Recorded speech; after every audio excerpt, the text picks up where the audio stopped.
রাসূলুল্লাহ সাল্লাল্লাহু আলাইহি ওয়াসাল্লাম সহিহ বুখারীর একটি হাদিসে আমাদের একজন লোকের কথা বলেছেন, যে কিনা ৯৯ জন মানুষকে হত্যা করেছিল।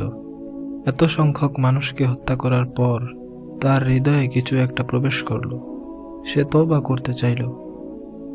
সে লোকদের জিজ্ঞেস করল, আমি তওবা করতে চাই, তার জন্য আমাকে কি করতে হবে? লোকেরা বলল, দেখো, একজন আবিদ আছে, সে দিনরাত আল্লাহর ইবাদত করে। যদি কাউকে জিজ্ঞেস করতে হয়, তাকে জিজ্ঞেস করো।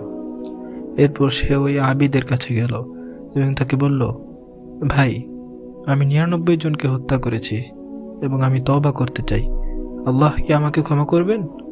এটা শোনার পর সেই আবিদ হতভম্ব হয়ে গেল। এই ব্যক্তি দিনরাত আল্লাহর ইবাদত করে, পৃথিবীর কিছুই দেখেনি। যখন সে ৯৯ জন মানুষকে হত্যা করার কথা শুনল, সে ভয় পেয়ে গেল। একজন মানুষ হত্যাই সে কল্পনা করতে পারে না, সেখানে ৯৯ জন তো দূরের কথা। সে বলল, আল্লাহ তোমাকে কখনো ক্ষমা করবেন না। তখন লোকটি বলল, যেহেতু আল্লাহ আমাকে ক্ষমা করবেনই না, তাহলে আমি তোমাকেও হত্যা করব। এরপর সে তাকেও হত্যা করল। লোকটি সেই আবিদকে শুধুমাত্র এজন্য হত্যা করল কারণ তার কাছে সেই আবিদের দেওয়া ফতোয়া পছন্দ হয়নি। এ থেকে বোঝা যায় যে লোকটি কতটা নিষ্ঠুর ছিল।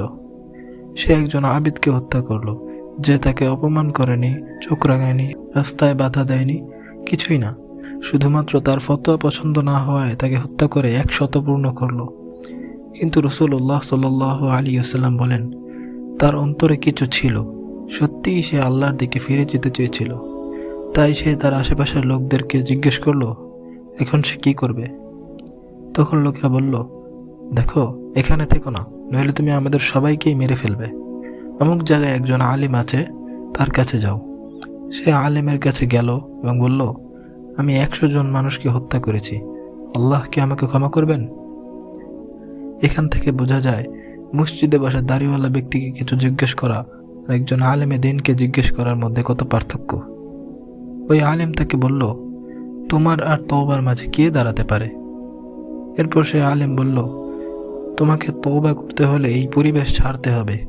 এটি খুব খারাপ পরিবেশ, এখানকার লোকেরা তোমাকে ভালো হতে সাহায্য করছে না। একটি শহর আছে, সেখানে ভালো মানুষ আছে, সেখানে যাও, তারা তোমাকে আল্লাহর ইবাদতে সাহায্য করবে। লোকটি তার তওবার ব্যাপারে আন্তরিক ছিল। সে জিনিসপত্র গুছিয়ে শহরের দিকে রওনা দিল। পথিমধ্যে তার মৃত্যু হয়ে যায়। তখন রহমতের ফেরেশতারা নেমে এলো এবং শাস্তির ফেরেশতারাও নেমে এলো এবং তাদের মধ্যে বিতর্ক শুরু হলো।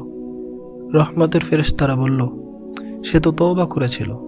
শাস্তির ফেরেশতারা বলল, না না, সে ১০০ জনকে হত্যা করেছে এবং তার তওবা সম্পূর্ণ হয়নি, সে তো কেবল পথে ছিল। তখন আল্লাহ তৃতীয় এক ফেরেশতাকে বিচারের জন্য পাঠালেন। সেই তৃতীয় ফেরেশতা বলল, দূরত্ব পরিমাপ করো।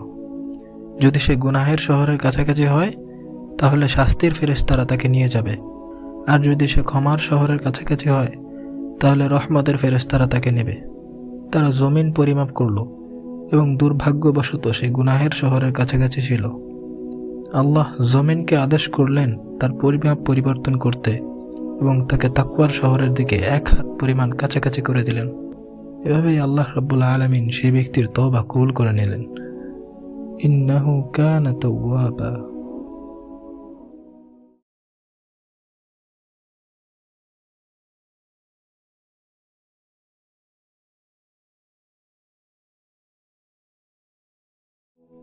বনী ইসরাঈলের এক ব্যক্তি ছিল।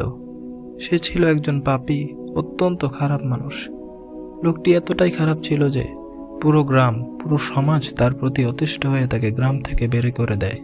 এখন সে একা, না খাবার, না কোনো রসদ। সে অসুস্থ হলে দেখাশোনার জন্য কেউ ছিল না। কিছুদিন পর এই অবস্থাতেই তার মৃত্যু হয়ে যায়। আল্লাহ তাআলা সেই সময় নবীর কাছে ওহী পাঠান এবং বলেন, আমার এক ওলি, আমার এক প্রিয় বান্দা মারা গেছে, তাকে গোসল করাও, তার জানাজা প্রস্তুত করো এবং গ্রামে ঘোষণা করে দাও, যে কেউ তার জানাজায় অংশ নেবে তাকে ক্ষমা করে দেওয়া হবে। এটা শুনে লোকেরা একত্রিত হয় এবং তার জানাজা পড়তে যায়।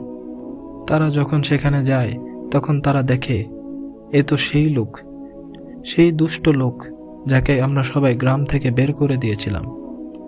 তখন সেই নবী আল্লাহর কাছে দোয়া করে বলেন, হে আল্লাহ, এর অর্থ কি? এর মাধ্যমে আপনি কি বোঝাতে চান? তখন আল্লাহ তাআলা বলেন, সে ছিল ওয়াহিদ, একা, জালিল, অপমানিত, হাকির, তুচ্ছ। নিজের তুচ্ছতা সে নিজেই উপলব্ধি করেছিল। সে ছিল সম্পূর্ণ একা, কোনো বন্ধু নেই, কোনো আত্মীয় নেই।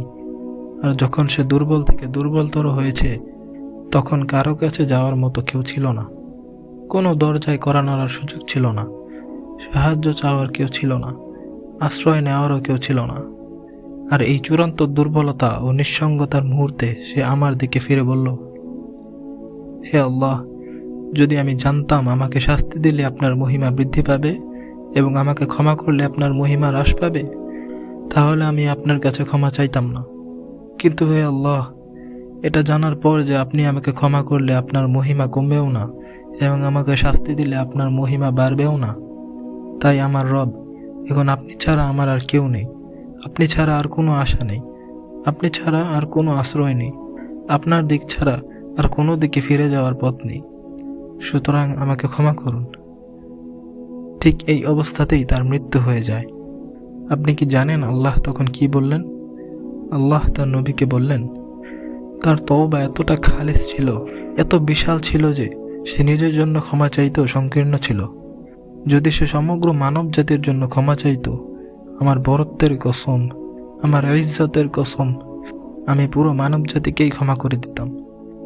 তিনি হলেন আল্লাহ আর রহমানির রহিম, অসীম দয়ালু, পরম করুণাময়।